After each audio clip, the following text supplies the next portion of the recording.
Okay, let's be honest. When you think of the world's best olive oil, you're probably picturing a sun-drenched grove in Italy, right? Or maybe Spain. But what if I told you the biggest story in olive oil, the real powerhouse, is somewhere you'd never expect? It's so true. Every single bottle tells a story of where it came from, its terroir.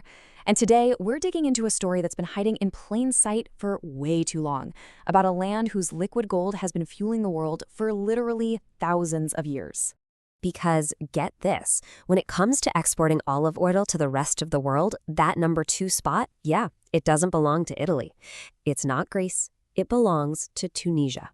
Which, of course, brings us to the big question, right? If Tunisia is such a monster producer, why is its world-class olive oil one of the best-kept secrets on the shelf? Well, the answer is going to change everything you thought you knew about this kitchen staple.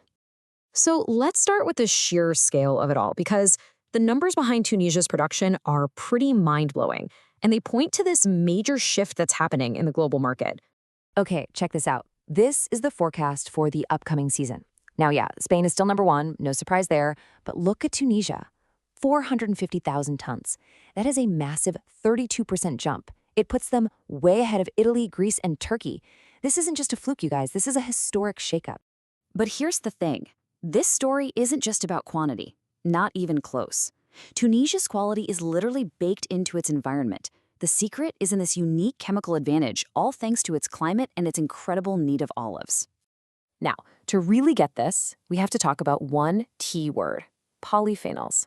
You've probably heard of them. These are the natural antioxidants that give really good olive oil that peppery kick at the back of your throat. They're also responsible for the amazing health benefits. Simply put, more polyphenols means more flavor and more goodness for your body. So here's the magic. Tunisia's tough, dry climate actually puts the olive trees under a little bit of healthy stress. And, just like anything under pressure, they fight back. The trees produce this flood of polyphenols to protect the olives, and that in turn creates a richer, more antioxidant-packed oil. It's like nature's way of creating something truly exceptional out of hardship. And boom, here is the result. Just look at this. Up top, you've got Tunisia's two star players. The Chemlali from the south is all fruity and smooth, but the Chetoui from the north, whoa. It's bold, it's peppery, it's got these amazing artichoke notes, and its polyphenol potential, it is completely off the charts. We're talking double, sometimes triple, the popular Spanish Arbequina. This is what a super olive looks like. But believe it or not, this isn't some new thing. Tunisia's role as an olive oil titan goes way, way back. We're talking a legacy that stretches all the way down to the Roman Empire. I mean, for centuries, the area we call Tunisia today was known as the Olive Grove of Rome. It wasn't just a supplier. For a long time, it was the supplier, fueling the kitchens, the lamps, the medicine cabinets of the biggest empire the world had ever seen. But we never really understood the true industrial scale of this whole operation until very recently. An absolutely groundbreaking discovery just changed everything. At a site called Henshir El Bugar, archaeologists found a massive Roman oil mill, and inside, 12 enormous beam presses. We're not talking about a small family farm here. This was a factory. In fact, it's the second largest olive oil mill ever found in the entire Roman Empire. This proves Tunisia's dominance isn't new, it's just been rediscovered. So, okay, let's recap. We have the history, we have the massive scale, and we have world-class quality. Which brings us right back to our central mystery. Why don't we see Made in Tunisia on more bottles? Well, this is where the story takes a sharp turn. This chart right here, this is the heart of the problem. A jaw-dropping 85% of all Tunisian olive oil is exported in bulk. Think giant anonymous tankers. Only a tiny 15% actually gets bottled and branded in Tunisia. That incredible polyphenol-rich oil basically becomes a ghost in the machine.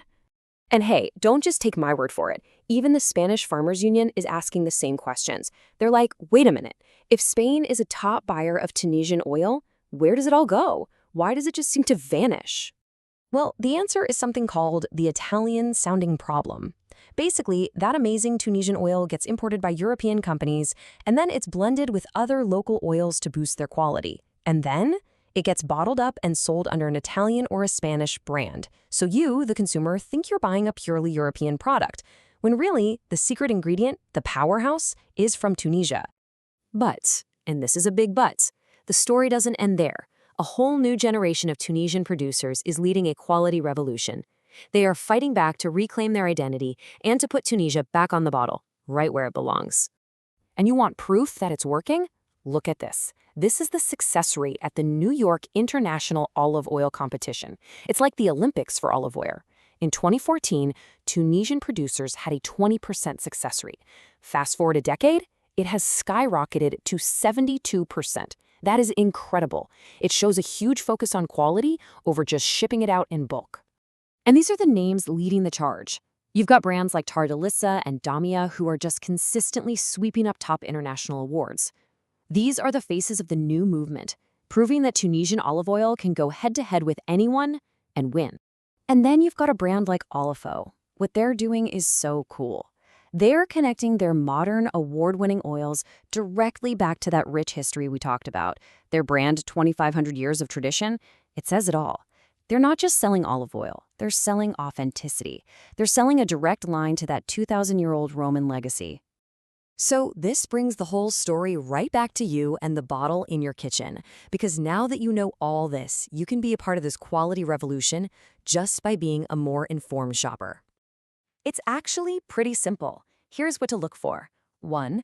Always check the harvest date. Fresher is always better when it comes to those amazing polyphenols. 2. Look for the specific olive varietal. Is it that bold Chetoui or the smooth Chemlali? And 3, and this is the big one, make sure the country of origin is clearly stated. If it just says, product of the Mediterranean, that's a bit of a red flag. Real producers are proud of where they come from. In the end, it all comes down to this. Those new archaeological discoveries, the hard science behind the olives, it all points to the same conclusion. This incredible quality isn't an accident. It's not a fluke. Tunisia didn't supply an empire for centuries by chance.